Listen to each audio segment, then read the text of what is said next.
প্রিয় মুসলিম এবং অমুসলিম ভাই ও বোনেরা, আসসালামু আলাইকুম রাহমাতুল্লাহি ওয়া বারাকাতুহু। আমাদের স্রষ্টা আল্লাহ তাআলার দয়া, শান্তি এবং রহমত আপনাদের সবার উপরে বর্ষিত হোক। এই অনুষ্ঠানে স্বাগতম। Ramzan a date with doctor Zakir. আমি আপনাদের হোস্ট ইউসুফ চেম্বার্স। আর আজকের আমাদের অনুষ্ঠানের আলোচনার টপিক রমজান, পবিত্র কোরআনের মাস, পর্ব ২। ডক্টর জাকির, আসসালামু আলাইকুম ওয়া রাহমাতুল্লাহি ওয়া বারাকাতুহু। ওয়ালাইকুম আসসালাম রহমতুল্লাহ বারাকাতুহু। আজকে টপিকের দ্বিতীয় পর্ব। গত পর্বে আমরা কোরআন আর রমজান সম্পর্কে অনেক কিছু জেনেছি, তবে এই টপিকের উপর এত বেশি প্রশ্ন, সেই জন্য এটার দ্বিতীয় পর্ব করেছি। আলহামদুলিল্লাহ। আলহামদুলিল্লাহ। তাহলে আজকে আপনার কাছে আমার প্রথম প্রশ্ন হল, আপনি কি আমাদের দর্শকদের বলবেন যে পবিত্র কোরআনের এমন কোনো আয়াত বা এমন কোনো সূরা কি আছে যেটা এই পবিত্র রমজান মাসে পাঠ করলে আমাদের জন্য অনেক উপকার হবে?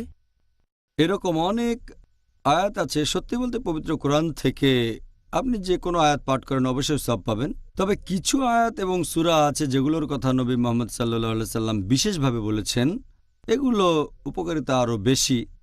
যেমন ধরেন, এই হাদিসটা আছে সহিহ মুসলিমে, খণ্ড নাম্বার ২, বুক অফ সালাহ, হাদিস নাম্বার 1769। আমাদের প্রিয় নবী বলেছেন যে তোমাদের মধ্যে এমন কেউ কি আছে যে এক রাতে কোরআনের 1/3 পাঠ করতে পারে? একজন সাহাবা বললেন, এক রাতে কোরআনের 1/3 পাঠ করা কিভাবে সম্ভব? নবী তখন বললেন, পড়ো কুল হুয়াল্লাহু আহাদ, মানে সূরা ইখলাস, অধ্যায় নাম্বার 112, কারণ এটা কোরআনের 1/3।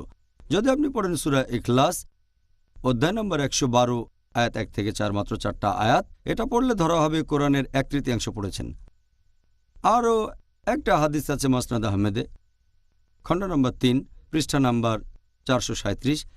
এই হাদিসটাকে সহি বলেছেন শেখ আলবানী তার সিলসিলা আল সাহিহাতে, হাদিস নাম্বার 589। আমাদের প্রিয় নবী মুহাম্মদ সাল্লাল্লাহু আলাইহি ওয়াসাল্লাম বলেছেন, যদি কেউ পাঠ করে সূরা ইখলাস 10 বার, সে নিজের জন্য বেহেশতে একটা ঘর নির্মাণ করল। যদি কেউ পাঠ করে সূরা ইখলাস কুল হুয়াল্লাহু আহাদ 10 বার, তাহলে সে বেহেশতে একটা ঘর পাবে। এছাড়া আরও একটা সহিহ হাদিস আছে তিরমিজিতে, হাদিস নাম্বার 2058। বলা হয়েছে যে দুটো সূরা, সূরা ফালাক এবং সূরা নাস, নাজিল হয়েছে তোমাদেরকে শয়তান থেকে রক্ষার জন্য এবং আরোগ্যের জন্য। তার মানে মুয়াদ্দাতিন। কোরআনের শেষ দুটো সূরা, অধ্যায় নম্বর 113, সেটা হচ্ছে সূরা ফালাক, এবং অধ্যায় 114 সূরা নাস, নাজিল হয়েছে মানুষকে শয়তান থেকে রক্ষার জন্য। আর সূরা দুটোকে বলা হয় মহা ঔষধ। এছাড়া আরও একটা সহিহ হাদিস আছে তাবরানীতে, খণ্ড number 8, book of virtues of the Quran, হাদিস নাম্বার 7532। এই হাদিসটা আরও আছে সিলসিলা আল সাহিহাতে, হাদিস নাম্বার 972। সেখানে বলা হয়েছে যে যদি কেউ পাঠ করে আয়াতুল কুরসি সবগুলো ফরজ নামাজের পরে, তাহলে তাকে বেহেশতে প্রবেশে বাধা দেয়া হবে না। আপনি যদি পড়েন আয়াতুল কুরসি সূরা বাকারা অধ্যায় 12 আয়াত 255 সবগুলো ফরজ নামাজ পড়ার পরে, 5 ওয়াক্ত ফরজ নামাজের পরে, তাহলে ইনশাল্লাহ আপনার বেহেশতে যাওয়ার পথে কোনো বাধা থাকবে না, কেউ আপনাকে নিষেধ করবে না। এছাড়া আরও একটা হাদিস আছে মুস্তাদরাক আল হাকিমে, হাদিস নাম্বার 2072।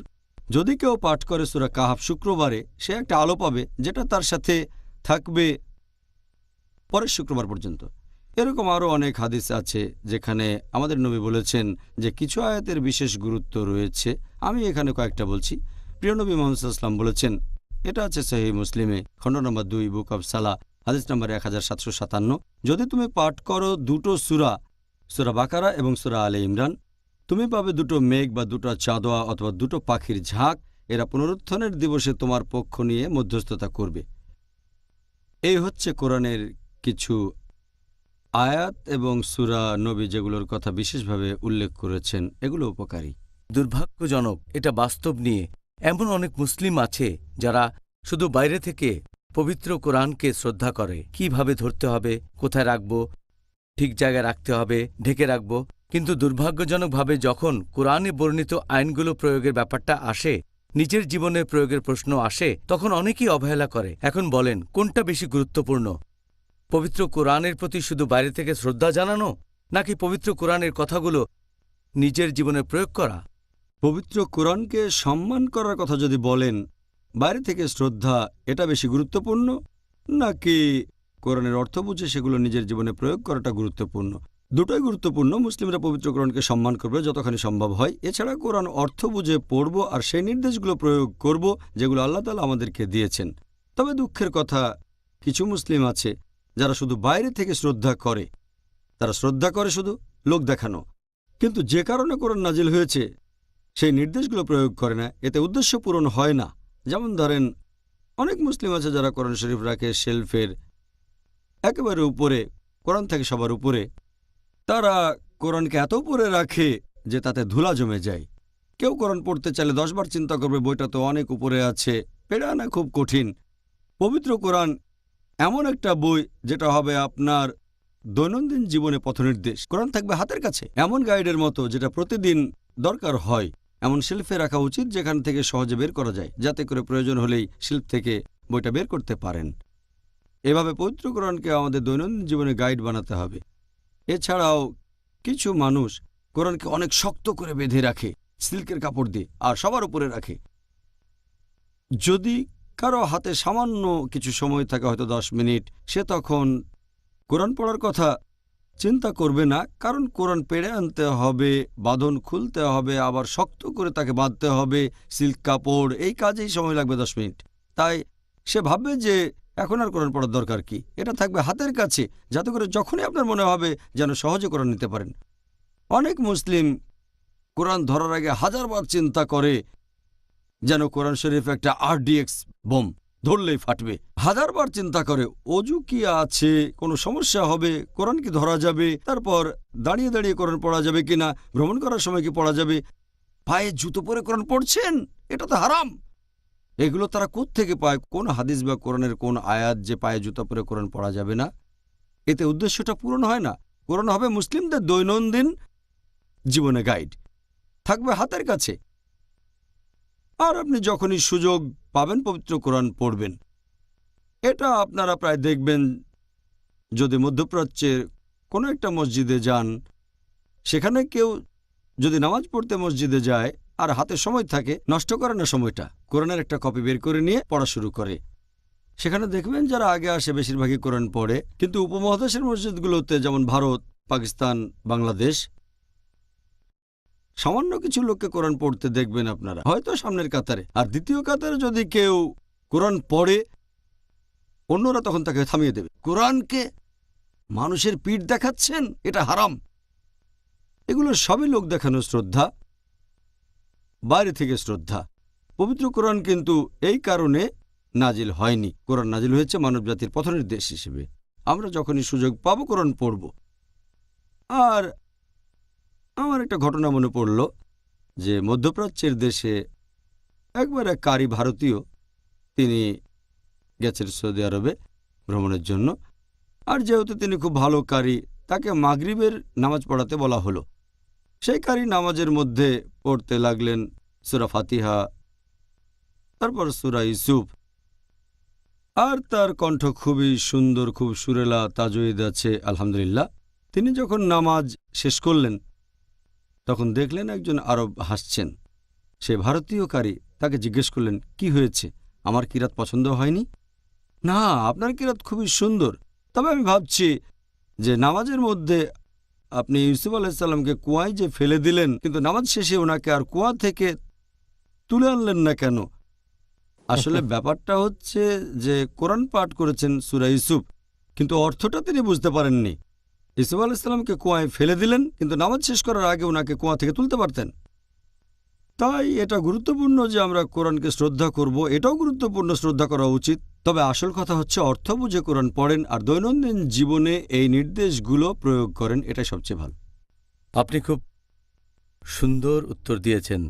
আপনাকে অনেক ধন্যবাদ ডক্টর জাকির। যদিও এ কথাটা সত্যি যে ইসলাম হলো একটা সার্বজনীন ধর্ম, মানবতার জন্য এই ধর্ম, অনেক মুসলিম আর পাশাপাশি অমুসলিমদের মধ্যেও ভুল ধারণা আছে যে কোরআন নাজিল হয়েছে শুধুমাত্র মুসলিমদের জন্য। আপনি কি বুঝিয়ে বলবেন এটা কি শুধু মুসলিমদের জন্য? অনেক মানুষের এরকম ভুল ধারণা আছে, আপনি ঠিকই বলেছেন। অমুসলিমদের পাশাপাশি অনেক মুসলিমেরও ভুল ধারণা আছে যে কোরআন নাজিল হয়েছে শুধুমাত্র মুসলিমদের জন্য। সত্যি বলতে কোরআনে কোথাও বলা হয়নি এটা নাজিল হয়েছে শুধুমাত্র মুসলিমদের জন্য, বরং পবিত্র কোরআন বলছে সূরা ইব্রাহিম অধ্যায় নম্বর 14 আয়াত নম্বর 1 আলিফ লাম র, এই কিতাব দেওয়া হচ্ছে তোমাকে নবী মুহাম্মদ সাল্লাল্লাহু আলাইহি সাল্লামকে, যাতে তুমি মানবজাতিকে বের করে আনতে পারো অন্ধকার থেকে আলোকে। এখানে এরকম বলা হয়নি যে যাতে বের করে আনতে পারো মুসলিমদের অন্ধকার থেকে আলোকে, বের করে আনতে পারো মানব জাতিকে অন্ধকার থেকে আলোকে। কোরআনে আরও আছে সূরা ইব্রাহিম অধ্যায় 14 আয়াত 52, এটা মানব জাতির জন্য একটা বার্তা, যাতে এটা দ্বারা তারা সতর্ক হয়ে যায়, যেন জানতে পারে আল্লাহকে বলে একজন, বোধ শক্তি সম্পন্নরা যেন উপদেশ গ্রহণ করে। বলা হয়েছে এই বার্তা মানব জাতির জন্য, শুধু মুসলিম বা আরবদের জন্য নয়। কোরআন আরও বলছে সূরা বাকারা অধ্যায় 2 আয়াত 185, এই রমজান মাসে পবিত্র কোরআন অবতীর্ণ হয়েছে মানবজাতির পথের দিশারি হিসেবে, সৎপথের স্পষ্ট নিদর্শন এবং সত্য আর মিথ্যার পার্থক্যকারী রূপে। এছাড়া আরও বলা হয়েছে সূরা জুমার অধ্যায় নম্বর 39 আয়াত 41 যে আমি এই পবিত্র কোরআন অবতীর্ণ করেছি তোমার প্রতি নবী মুহাম্মদ সাল্লাল্লাহু আলাইহি সাল্লাম, যাতে তুমি মানবজাতিকে পথ নির্দেশনা দিতে পারো। এখানে বলা হয়নি যে নির্দেশনা দেবে শুধুমাত্র মুসলিম বা আরবদের, পুরো মানব জাতিকে। আর নবী মুহাম্মদ সাল্লাল্লাহু আলাইহি সাল্লামকে শুধুমাত্র মুসলিম বা আরবদের জন্য পাঠানো হয়নি। কোরআন বলছে সূরা আম্বিয়া অধ্যায় নম্বর 21 আয়াত নম্বর 107, ওমা আরসালনাকা ইল্লা রাহমাতাল আলামিন, আমি তো তোমাকে প্রেরণ করেছি কেবল মানবজাতির প্রতি রহমত হিসেবে, বিশ্বজগতের প্রতি রহমত হিসেবে, সকল সৃষ্টির প্রতি রহমত হিসেবে। এরকম কথা আবারও আছে সূরা সাবা অধ্যায় নম্বর 34 আয়াত নম্বর 28, ওমা আরসালনাকা ইল্লা কাফাতাল লিন্নাস বাশীরা ওয়া নাযীরা, আমি তো তোমাকে সমগ্র মানবজাতির প্রতি সুসংবাদদাতা এবং সতর্ককারী রূপে প্রেরণ করেছি, কিন্তু অধিকাংশ মানুষ এখনও সেটা জানে না। তাহলে কোরআন সর্বশেষ ও চূড়ান্ত আসমানি কিতাব, আর সর্বশেষ ও চূড়ান্ত নবী মুহাম্মদ সাল্লাল্লাহু আলাইহি সাল্লাম শুধু মুসলিম বা আরবদের জন্য পৃথিবীতে আসেননি, এসেছেন পুরো মানবজাতির জন্য। আপনার কথাগুলো শুনে খুব ভালো লাগলো। তাহলে এভাবে বলা যায় যে প্রত্যেকেই বেশ কিছু সুযোগ পাবে, আর কোনো অজুহাত নেই। অবশ্যই। আশা করি সবাই বুঝতে পেরেছেন, আলহামদুলিল্লাহ। এখন আরবি কোরআন থেকে ইংরেজি ভাষায় যে অনুবাদগুলো, তার মধ্যে আপনার মতে কোনগুলোর কথা দর্শকদের উদ্দেশ্যে বলবেন? পবিত্র কোরআনের অনেক ইংরেজি অনুবাদ আছে। আমি আগেও বলেছি পৃথিবীর বেশিরভাগ প্রধান ভাষাতে পবিত্র কোরআনের অনুবাদ করা হয়েছে। আর যদি ইংরেজি অনুবাদের কথা বলেন, আমাদের এই প্রতিষ্ঠান ইসলামিক রিসার্চ ফাউন্ডেশনে পবিত্র কোরআনের 50টারও বেশি অনুবাদ রয়েছে শুধুমাত্র ইংরেজি ভাষায়। সবচেয়ে ভালো সামগ্রিকভাবে সবগুলো ইংরেজি অনুবাদের মধ্যে এরকম কয়েকটা, তার মধ্যে একটা সহি ইন্টারন্যাশনাল, এ হচ্ছে কপি, এটা সহি ইন্টারন্যাশনাল। এটা অনুবাদ করা হয়েছে মাত্র কয়েক বছর আগে। এটা অনুবাদ করেছেন 3 জন আমেরিকান মহিলা, তারা ইসলাম গ্রহণ করেছেন আলহামদুলিল্লাহ। তারা আগের অনুবাদের রেফারেন্স দিয়েছেন, আর এটা খুব ভালো অনুবাদ। তবে একটা কথা মনে করিয়ে দিই, পবিত্র কোরআনের কোনো অনুবাদই পুরোপুরি আল্লাহ সুবহানাহু ওয়া তাআলার বাণীর মতো হবে না, কারণ অনুবাদটা করেছে কোনো একজন মানুষ। কোনো অনুবাদই ভুল ত্রুটি থেকে মুক্ত না, একটাও না। অনুবাদটা কোরআনের আসল অর্থের কাছাকাছি আসতে পারে, কিন্তু যেহেতু অনুবাদটা করেছে কোনো একজন মানুষ, তাই সেটা কোনো মতেই অরিজিনাল আরবি কোরআনের কাছাকাছি আসতে পারবে না। তবে ইংরেজিতে কোরআনের যে অনুবাদগুলো আছে, সহিহ ইন্টারন্যাশনাল তার মধ্যে একটা ভালো অনুবাদ। এই অনুবাদটা বেশ ভালো আলহামদুলিল্লাহ। তবে এই কথা আগেও বলেছে, অনুবাদগুলো ভুল ত্রুটিমুক্ত নয়। আরেকটা অনুবাদ, এটাও সব মিলিয়ে ভালো, আমিও সুপারিশ করব। পবিত্র কোরআনের এই অনুবাদটা করেছেন আবদুল্লাহ ইউসুফ আলী। আবদুল্লাহ ইউসুফ আলী প্রায় 40 বছর ধরে কোরআনের এই অনুবাদ করেছেন। আর যদি কোনো অমুসলিমকে অনুবাদ সহ কোরআন দিতে চান তাহলে এই অনুবাদটা সব মিলিয়ে ভালো। এখানে ব্যাখ্যা আছে, ফুটনোট আছে, আর এর ভাষাটা একটু প্রাচীন ধাঁচের, মানে প্রাচীন ইংরেজি, ধি ধাও ই অনেকে হয়তো পছন্দ করবে না, তবে এটা আরবির সাথে অনেক সঙ্গতিপূর্ণ। কারণ আরবি এমন একটা ভাষা যেখানে আপনি পাবেন দুটো লিঙ্গ, পুরুষ আর স্ত্রী, আর বচন হচ্ছে তিনটা, একবচন, দ্বিবচন, বহুবচন। ইংরেজি ভাষায় আমি যদি বলি ইউ, পুরুষ মহিলা সবার ক্ষেত্রেই ইউ, হোক সেখানে একজন অথবা হোক দুইজন অথবা দুইজনের বেশি, তারপরে বলবো ইউ। 6টা পরিস্থিতি আলাদা, একজন, দুইজন বা অনেকজন অথবা পুরুষ মহিলা, আমি এখানে বলবো ইউ। তবে আরবিতে একজন পুরুষ মানুষের ক্ষেত্রে বলবো এরকম আন্তা, আর মহিলাদের জন্য একবচন হলে আন্তি। একইভাবে পুরুষ মহিলার দ্বিবচনটা হবে আলাদা, তারপর পুরুষ আর মহিলার বহুবচনটাও হবে আলাদা। 6টা আলাদা তুমি। এই প্রাচীন ইংরেজি, এখানে দেখবেন ইউ এর বদলে ই, ধি, ধাও, এই শব্দগুলো কাছাকাছি আরবির সাথে মেলে। এ ভাষায় অভ্যস্ত না হলে কিছুটা সমস্যায় পড়তে পারেন, একটু কঠিন। তবে কিছু লোক আব্দুল্লাহ ইউসুফ আলীর এই অনুবাদকে আরও সহজ করেছেন। তারা এই ই দাও বাদ দিয়ে সেগুলোকে করেছেন ইউ ইত্যাদি। তবে সামগ্রিকভাবে এই অনুবাদটা খুব ভালো, কিন্তু এখানেও কিছু ভুল ত্রুটি আছে, বেশ মোটা দাগের ভুল। আপনাকে সাবধান থাকতে হবে, ভুলগুলো বেশ মোটা দাগের। তবে এই ভুলগুলো বাদে আগেও বলেছি যে এই বেশ পুরনো অনুবাদ এটা, আর এটা খুব জনপ্রিয় একটা অনুবাদ। এই অনুবাদটার হয়তো কয়েক লক্ষ কপি বের করা হয়েছে আব্দুল্লাহ ইউসুফ আলীর। এগুলো পুরো পৃথিবী জুড়ে ছড়িয়ে আছে। যেহেতু এই অনুবাদটা জনপ্রিয়, তাই এটার বিরুদ্ধে সবচেয়ে বেশি বই লেখা হয়েছে। তবে আলহামদুলিল্লাহ এটা একটা ভালো অনুবাদ। ভুলগুলোর ব্যাপারে সাবধান থাকবেন। আরেকটা ভালো অনুবাদ পবিত্র কোরআনের করেছেন তাকিউদ্দিন হেলালি আর মহসিন খান। এই অনুবাদটা আমি সুপারিশ করব মুসলিমদের জন্য, অমুসলিমদের জন্য সুপারিশ করব না, কারণ এখানে অনেক ব্র্যাকেট আছে। আর এটা মুসলিমদের জন্য ভালো, কারণ এখানে ফুটনোটে প্রায় তারা বিভিন্ন রেফারেন্স দিয়েছেন, যেমন সহিহ বুখারী, সহিহ মুসলিম। এতে করে মুসলিমরা ভালোভাবে কোরআন বুঝতে পারবেন। অমুসলিমদের জন্য যেহেতু এখানে ব্র্যাকেট আর অনেক ব্যাখ্যা আছে, তাই এটা দেওয়ার সময় ফলপ্রসূ হবে না আমার মত অনুযায়ী। আরও একটা অনুবাদ আছে ভালো, এটা করেছেন আব্দুল মজিদ দরিয়াবাদী, মোট 4টা খণ্ড। এর একটা বিশেষত্ব হচ্ছে এটা কম্পারেটিভ রিলিজিয়নের জন্য ভালো। এখানে উদ্ধৃতি দেওয়া হয়েছে বাইবেল এবং ইসলাম বাদে অন্যান্য ধর্মগ্রন্থগুলো থেকে। আরেকটা অনুবাদ যেটা বেশ ভালো, এটা করেছেন মোহাম্মদ আসাদ। এটা খুব লজিক্যাল একটা অনুবাদ, প্রায় উদ্ধৃতি দিয়েছেন জামাকশারি আল কাশাফের। তবে মাঝে মধ্যে তিনি একটু বাড়িয়েই বলেছেন, সবকিছু যুক্তি দিয়ে প্রমাণ করতে চেয়েছেন, এমনকি অলৌকিক কাজেও, তাই একটু সাবধান থাকবেন। এটা বাদে অনুবাদটার যুক্তিগুলো বেশ সুন্দর, তবে সাবধান থাকবেন। আগেও বলেছি কোনো অনুবাদ ভুল ত্রুটির ঊর্ধ্বে না। আরও একটা ইংরেজি অনুবাদ আছে, এটা করেছেন মারমাদুক পিকথল। তিনি একজন ব্রিটিশ। এটা শুধু অনুবাদ, কোনো রকম ব্যাখ্যা বা ফুটনোট নেই। আরও একটা অনুবাদ করেছেন টিভি আরভিং। এটা হলো আমেরিকান অনুবাদ। আমেরিকান ইংরেজি পড়লে এই অনুবাদ ভালো টিভি আরভিংয়ের। যদি কাব্যিক অনুবাদ পড়তে চান তাহলে আর্থার আরবেরির অনুবাদ। তিনি অমুসলিম, তবে অনুবাদটা বেশ কাব্যিক। কোরআনের এই অনুবাদগুলো সরাসরি ইংরেজি করা হয়েছে আরবি থেকে। এরকম আরও অনেক অনুবাদ আছে, অনেক। আরও কিছু অনুবাদ যেগুলো প্রথমে করা হয়েছে আরবি থেকে অন্য ভাষায়, যেমন উর্দু, তারপরে ইংরেজিতে। এরকম একটা করেছেন মাওলানা আবুল আলা মাওদুদি। এটাকে বলা হয় তাফহিমুল কোরআন। এটা বেশ ভালো একটা অনুবাদ, মোট 6টা খণ্ড। নতুন এডিশনের খণ্ড আরও বেশি, আর বিশেষ করে নতুন অনুবাদ উর্দু থেকে ইংরেজি করেছেন জাফর ইসাক আনসারি। এটার মান বেশ ভালো, দৃষ্টিভঙ্গিও আলাদা।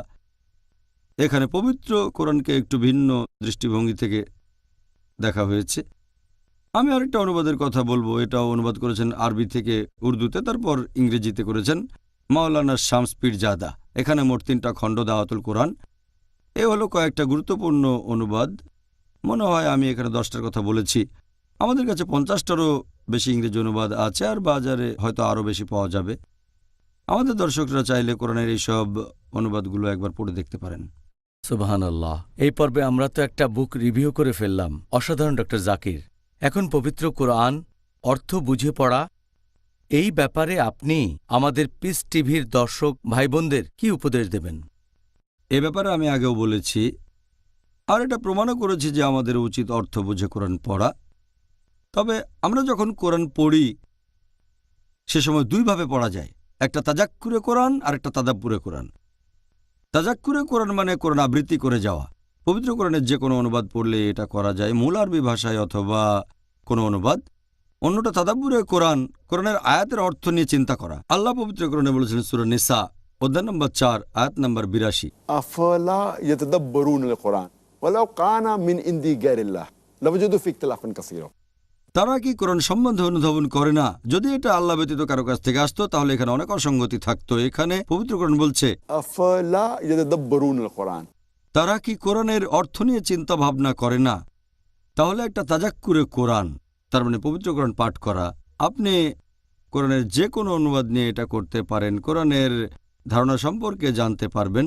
অন্যটা তাদাব্বুরে কোরআন, কোরআনের অনুবাদ পড়লে এর সামান্য অংশ পূরণ করতে পারবেন। কোরআনের আয়াতের অর্থ নিয়ে গবেষণা করতে গেলে আরবি ভাষা জানাটা গুরুত্বপূর্ণ। একজন লোক বলতে পারে যে আমি করেছি 100% তাজাক্কুরে কোরআন, আমি কোরআন পড়েছি। হ্যাঁ, ঠিক আছে, বলতে পারে। তবে কেউ বলতে পারবে না অর্থ নিয়ে 100% গবেষণা করেছি, কেউ বলতে পারবে না। কারণ কোরআন এমন একটা বই, এটা আপনি যতবারই পড়েন না কেন ক্লান্ত হবেন না। অন্য যে কোনো বইটা ভালো হলে হয়তো পড়বেন 2 বার বা 3 বার অথবা 8-10 বার পড়বেন, তার বেশি না। কিন্তু কোরআন যদি 1000 বারও পড়েন, তারপর যদি আরেকবার পড়েন, জ্ঞান আহরণ করবেন। এটা জ্ঞানের সমুদ্র। অনেক দৃষ্টিকোণ থেকে দেখতে পারেন, আরও ভালোভাবে বোঝার চেষ্টা করবেন। পবিত্র কোরআনের একটা কপি প্রত্যেক মুসলিমের বাসাতেই থাকা উচিত। যদি সে আরবি ভাষা বুঝতে না পারে তাহলে কোরআনের সেই ভাষার অনুবাদ সে রাখবে যেটা সে সবচেয়ে ভালো বোঝে। যদি ইংরেজি ভালো বোঝে, ইংরেজি কোরআনের অনুবাদ রাখবে। যদি ফ্রেঞ্চ ভালো বোঝে তাহলে ফ্রেঞ্চ ভাষার অনুবাদ রাখবে। যদি জার্মান ভালো বোঝে, জার্মান অনুবাদ রাখবে। আর বাংলা ভালো বুঝলে রাখবে বাংলা। যে ভাষাটা সে ভালো বোঝে সেই ভাষায় প্রত্যেক মুসলিমের ঘরে অনুবাদ থাকা উচিত। এই বই পবিত্র কোরআন আপনি কাউকে উপহার দিতে পারেন। হতে পারে আপনার বন্ধু অথবা আত্মীয় স্বজন, হতে পারে এটা কোনো বিয়ের উপহার, নতুন পরিচিত কাউকে উপহার দিতে পারেন। যে কোনো অনুষ্ঠানে পবিত্র কোরআন হচ্ছে শ্রেষ্ঠ উপহার। এটা অমুসলিমদের জন্যও শ্রেষ্ঠ উপহার। অমুসলিমদের উপহার দিতে পারেন কোরআনের কপি, এটাই শ্রেষ্ঠ উপহার। এটা হবে তার জীবনের পথনির্দেশ। এমনকি বাবা মা তাদের সন্তানকে উপহার দিতে পারে কোরআনের একটা কপি। শুধু উপহার নয়, কোরআন বুঝতেও সাহায্য করবে। এটা বেশ গুরুত্বপূর্ণ। বাবা মা যদি তাদের সন্তানকে ছোটবেলাতে আরবি ভাষা শেখাতে পারে তাহলে তারা পবিত্র কোরআন বুঝতে পারবে সরাসরি। সন্তানের জন্য এটাই শ্রেষ্ঠ উপহার। আমাদের বাবা মা এটার গুরুত্ব বুঝতে পারেননি যে আমরা আরবি ভাষা শিখব, এখন তো সে ব্যাপারে কথা বলছি। তাহলে আরবি ভাষা জানাটা বেশ গুরুত্বপূর্ণ। আর সেই উদ্দেশ্যে আলহামদুলিল্লাহ আমরা চালু করেছি ইসলামিক ইন্টারন্যাশনাল স্কুল। এখানে আমরা 3 বছর বয়স থেকেই শেখাচ্ছি আরবি ভাষা, শেখাচ্ছি ইংরেজি এবং আরবি। আমরা শেখাই A for apple, B for ball, A for Allah, B for বিসমিল্লাহ। এছাড়াও আমরা শেখাই মিন আলিফ আসাদুন মিন মা বাইতুন মিন তাতুফাহুন। এভাবে ইংরেজি এবং আরবি একসাথে। আর আলহামদুলিল্লাহ যখন তারা পৌঁছে ক্লাস 3, 4, 5 আলহামদুলিল্লাহ তারা কোরআন বুঝতে পারে সরাসরি, কোরআনিক আরবি বুঝতে পারে। আর আমার 3 ছেলে মেয়ে, আমার ছেলের বয়স এখন প্রায় 12.5 বছর, এক মেয়ে 10.5 বছর, আর এক মেয়ের বয়স 8 বছর। আলহামদুলিল্লাহ সবাই কথা বলতে পারে লুগা ফসায়। তারা কোরআনের সব আয়াত পাঠ করতে পারে আলহামদুলিল্লাহ, আর তারা সরাসরি সেগুলো অনুবাদও করতে পারে আলহামদুলিল্লাহ। আমার ছেলে কোরআন প্রায় খতম দিয়ে ফেলেছে আলহামদুলিল্লাহ, তার কিরাত খুবই ভালো। আমাদের চেয়েদের অবস্থা অনেক ভালো। সন্তানের জন্য বাবা মায়ের দেয়া শ্রেষ্ঠ উপহার এই পবিত্র কোরআন। আর তাদের ছোটবেলাতে শেখাবে আরবি ভাষা, যাতে করে তারা আল্লাহর সর্বশেষ চূড়ান্ত কিতাব বুঝতে পারে সরাসরি। আর আমরা এই ব্যাপারে খেয়াল রাখব, কোনো অফিসে যখন আপনার কর্মচারীরা অফিসে এসে পৌঁছায় তারা যেন কোরআন পাঠ করে। আমাদের সবগুলো প্রতিষ্ঠানে, ইসলামিক রিসার্চ ফাউন্ডেশনে বা স্কুলে এটা বাধ্যতামূলক যে কর্মচারীরা যখন অফিসে আসবে, ভেতরে আসতে হলে তাদের কার্ড পাঞ্চ করতে হবে। এভাবে অ্যাটেন্ডেন্স নেওয়া হচ্ছে। এরপরে তারা সবাই অন্ততপক্ষে 15 মিনিট কোরআন পড়বে, সে সাথে অনুবাদ। লোকে ভাবতে পারে আমাদের কয়েকশো কর্মচারী প্রত্যেক দিন 15 মিনিট, হাজার হাজার ডলার লস হচ্ছে। আসলে উপকারী হচ্ছে, হোক সেটা কোনো ব্যবসা অথবা কোনো প্রতিষ্ঠান। আপনার কর্মচারীরা সৎ হবে, আর যদি এটা করেন তাহলে ভালো হবে, ফলাফলটাও ভালো পাবেন। আলহামদুলিল্লাহ। প্রত্যেক মুসলিমের খেয়াল রাখা উচিত যে কর্মক্ষেত্রে কোরআন পাঠ বাধ্যতামূলক। পরিবারের মধ্যে প্রত্যেক দিন কোরআন পাঠ করার চেষ্টা করবেন। হতে পারে ফজরের নামাজের পরে অথবা ঈশার নামাজের পরে, যখন সুবিধা হয়, যখন বাবা মা ছেলে মেয়ে সবাই একসাথে হবে, তখন একজন কোরআন শরীফ পাঠ করতে পারে, আরেকজন অনুবাদ পড়ে শোনাবে, যাতে করে পুরো পরিবার একসাথে কোরআন শিখতে পারে। এভাবে পরিবারের সবাই উৎসাহিত হবে কোরআন বোঝার জন্য, কোরআনের কাছাকাছি আসবে আর আল্লাহর সাথে সম্পর্কটা জোরদার হবে। আলহামদুলিল্লাহ, এভাবে তারা আল্লাহর কাছাকাছি যেতে পারে। জাজাকাল্লাহ খায়ের ডক্টর জাকির। এবারে আমাদের এই পর্বের দ্বিতীয় অংশটা শুরু করব। সেটা হলো দর্শকদের করা বিভিন্ন প্রশ্ন নিয়ে আলোচনা। সেগুলো হবে টপিকের উপর রমজান, পবিত্র কোরআনের মাস, আর এটা দ্বিতীয় পর্ব।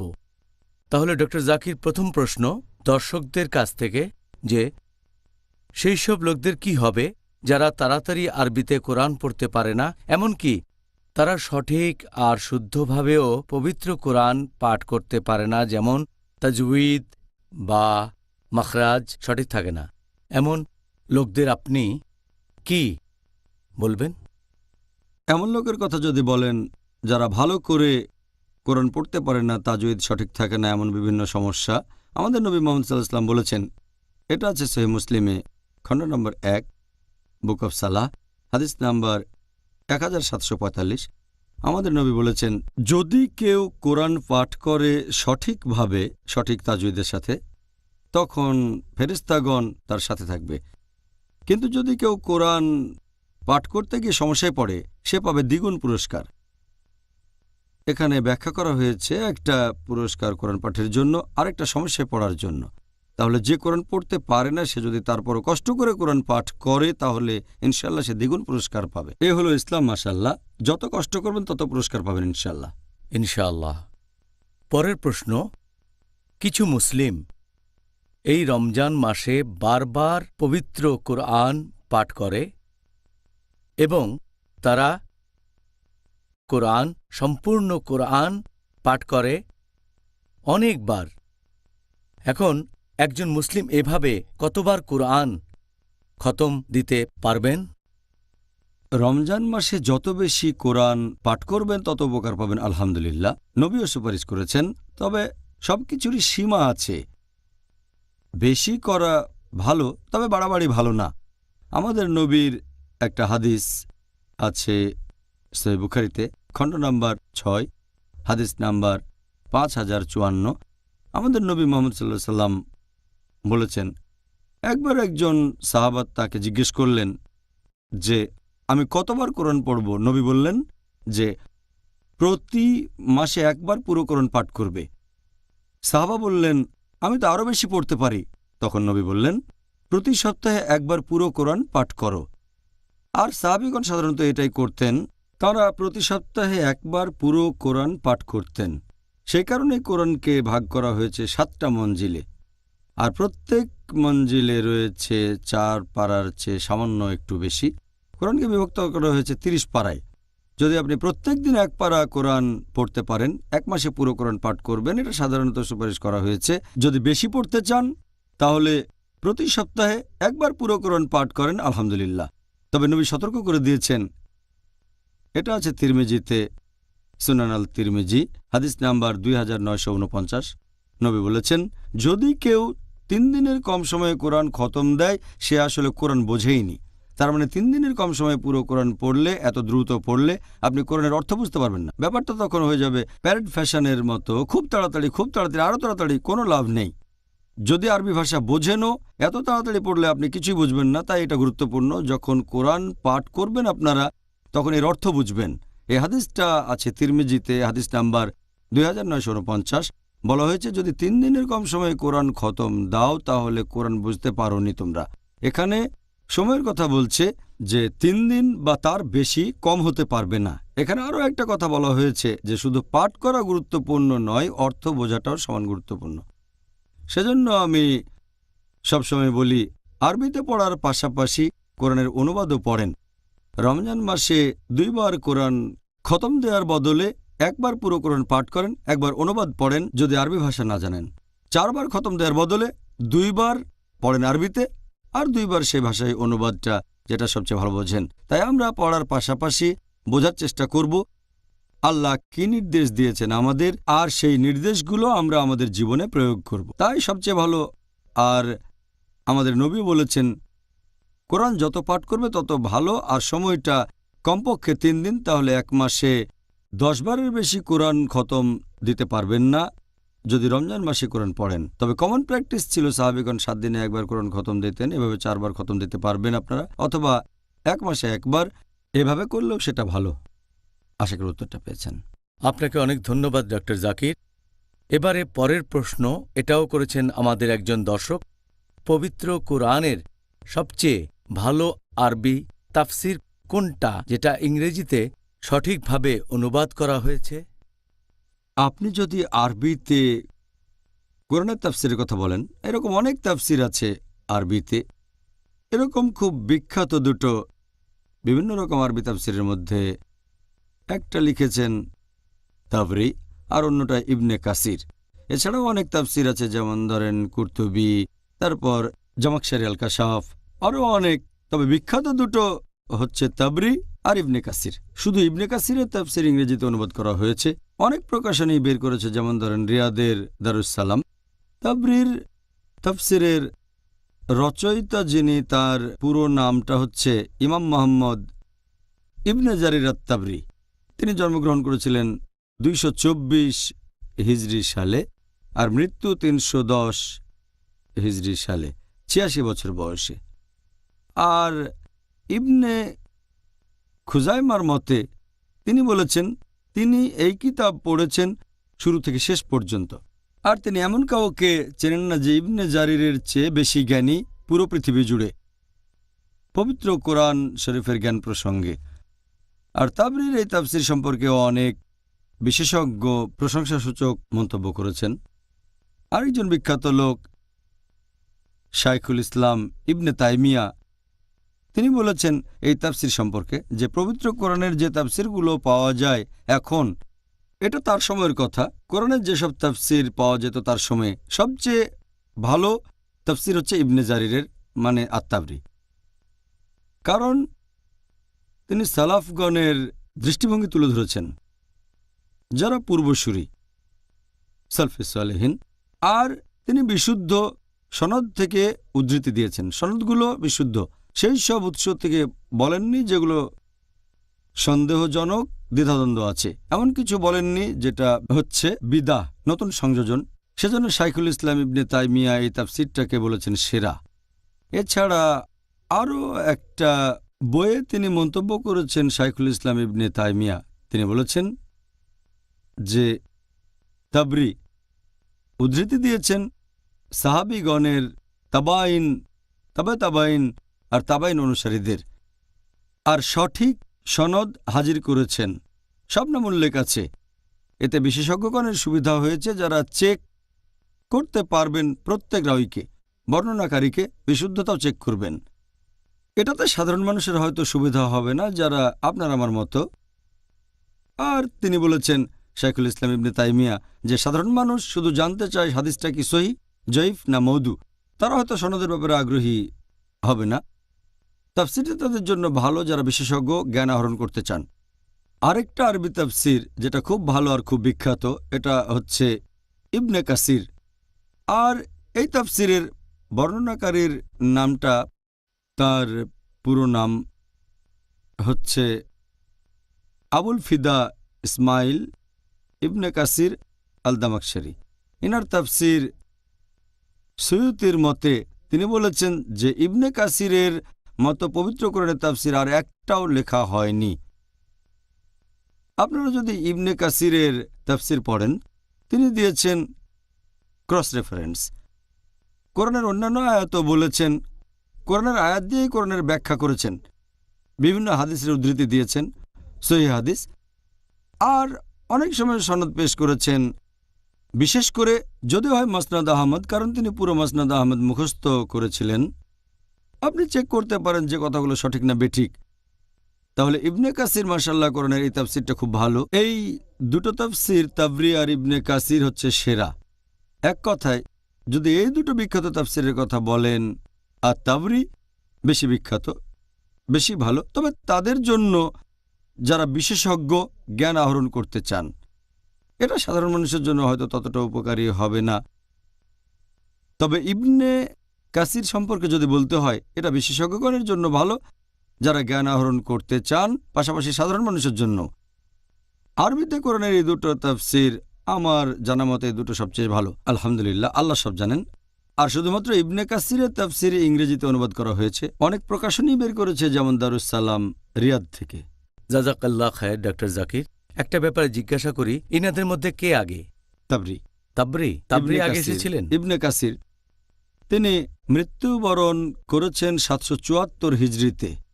তিনি এসেছিলেন আত-তাবরির 450 বছর পরে। আচ্ছা, এটা জানানোর জন্য অনেক ধন্যবাদ ডক্টর জাকির। এবারে পরের প্রশ্ন, পবিত্র কুরআন ধরার আগে অজু করাটা কি বাধ্যতামূলক? অনেক মুসলিমই মনে করেন যে অজু করা বাধ্যতামূলক যখন কোরআন ধরবেন বা কোরআন পাঠ করবেন। বেশিরভাগ মুসলিমই এরকমটা ভেবে থাকে। বিশেষজ্ঞগণের ভেতরে মতভেদ আছে এটা ফরজ কিনা। পবিত্র কোরআনের একটা আয়াত আছে, সূরা ওয়াকিয়া অধ্যায় নম্বর 56 আয়াত 77 থেকে 80। এখানে বলা হয়েছে যে আল্লাহ সুবহানাহু ওয়া তাআলা কোরআন অবতীর্ণ করেছেন সুরক্ষিত কিতাবে। কেউ স্পর্শ করবে না করবে শুধু তারা যারা পবিত্র। পবিত্র কোরআনের এই আয়াতের ভিত্তিতে অনেক মুসলিম মনে করে এটা ফরজ যে অজু করতেই হবে পবিত্র কোরআন ধরার আগে। তবে যদি পড়েন নজুলে কোরআন আর যদি ইবনে কাসিরের তাফসির পড়েন, তিনি বলেছেন আয়াতটা নাজিল হয়েছিল যখন লোকজন অভিযোগ করেছিল যে নবী মুহাম্মদ সাল্লাল্লাহু আলাইহি সাল্লাম এই কিতাব পেয়েছেন শয়তানের কাছ থেকে। আসলে এই আয়াতটা বলছে যে কোরআনকেও স্পর্শ করবে না। এটা সেই কোরআনের কথা বলা হচ্ছে যেটা আছে লৌহে মাহফুজে। এটা কোরআনের মুসহাফের কথা বলছে না। কোরআন এরকম একটা কপি যে কেউ কিনতে পারে $4 বা $5 দিয়ে, 100 টাকা অথবা 150 টাকা, তারপর ধরতে পারে। এখানে বলা হয়েছে কেউ স্পর্শ করতে পারবে না সেই কোরআন যেটা লৌহে মাহফুজে, শুধু তারা বাদে যারা মুতাহরিন। তাহলে কিতাবে মাকনুন হচ্ছে সেই বই যেটা লৌহে মাহফুজে। আর মুতাহরিন মানে শুধু শারীরিক পবিত্রতা নয় যে অজু থাকতে হবে, এর মানে শারীরিকভাবে পবিত্র হওয়ার পাশাপাশি তার মন আর আত্মাও পবিত্র হবে, যে একেবারে নিষ্পাপ, তার মানে ফেরেশতাগণ। এখন শয়তান কোরআনের কাছে আসতে পারবে না, ধরতে পারবে না, শুধুমাত্র ফেরেশতাগণ ধরতে পারবে। এই আয়াতটা কোরআনের মুসহাফের কথা বলছে না। যদি নজুলে কোরআন জানেন যে কি কারণে নাজিল হয়েছে, সেজন্য বেশিরভাগ বিশেষজ্ঞ বলেন যে এগুলোর ভিত্তিতে যে সব বিশেষজ্ঞ নজুলে কোরআন জানেন তারা বলেন যে এই আয়াতের ভিত্তিতে বলা যাবে যে অজু করা ফরজ। তবে বেশিরভাগ বিশেষজ্ঞ একমত এটা হচ্ছে মুস্তাহাব, উৎসাহ দেওয়া হয়েছে, এটা করলে ভালো। যদি কেউ পবিত্র কোরআন ধরার আগে অজু করে নেয় সেটা ভালো। ধন্যবাদ ডক্টর। পরের প্রশ্ন, একজন লোক কি কোনো অমুসলিমকে পবিত্র কোরআন দিতে পারে? মানে একজন মুসলিম কোনো অমুসলিমকে দিতে পারবে কি না? বেশিরভাগ মুসলিম মনে করেন পবিত্র কোরআন ধরার আগে অজু করাটা আবশ্যক। এজন্যই তারা বলেন যে অমুসলিমদের পবিত্র কোরআন দেওয়া যাবে না। একথা আগে বলেছে অজু করা ফরজ না। আর এছাড়াও কিছু মুসলিম বলে যে ঠিক আছে, কোনো অমুসলিমকে কোরআন দিতে চান, আরবি কোরআন দেবেন না, দেবেন কোরআনের অনুবাদ, হতে পারে ইংরেজি বা ফ্রেঞ্চ বা জার্মান। আমি বলি যদি কেউ এমন করতে চায় আমার কোনো আপত্তি নেই। তবে আমি কোনো অমুসলিমকে অনুবাদের সাথে আরবি কোরআনও দেব, কারণ সেই অনুবাদক যে একজন মানুষ, যদি কোনো ভুল করে তাহলে অরিজিনাল টেক্সট দেখতে পারবেন, যাতে সে লোক ভুল না বোঝে যে আল্লাহ তাআলা ভুল করেছেন, নাউজুবিল্লাহ। আমি দেব আরবি কোরআন, সাথে অনুবাদও দেব। আর যদি আল্লাহ তাআলা এই কারণে আমাকে দায়ী করেন যে অমুসলিমকে কোরআন দিয়েছি, তাহলে সেরা মানুষদের সাথে আমি থাকবো আমার নবীর সাথে। কারণ আমাদের নবী মুহাম্মদ সাল্লাল্লাহু আলাইহি সাল্লাম চিঠি লিখিয়েছেন অমুসলিম রাজাদের কাছে। নবী চিঠি পাঠিয়েছেন আবিসিনিয়ার রাজার কাছে, হেরাক্লেসের সম্রাটের কাছে, পার্সিয়ার রাজা, ইয়েমেনের রাজা, মিশরের রাজার কাছে নবী যে চিঠি লিখিয়েছেন, সেখানে পবিত্র কোরআনের আয়াতও ছিল সূরা আলে ইমরান অধ্যায় নম্বর 3 আয়াত 64 বলা হয়েছে, कुल या अहल किताब বলো হে কিতাবীগণ, तालू इला कलमतिन सवाइन बैना बैनकुम এসো সেই কথায় যা তোমাদের ও আমাদের মধ্যে এক। প্রথম সাদৃশ্য কি?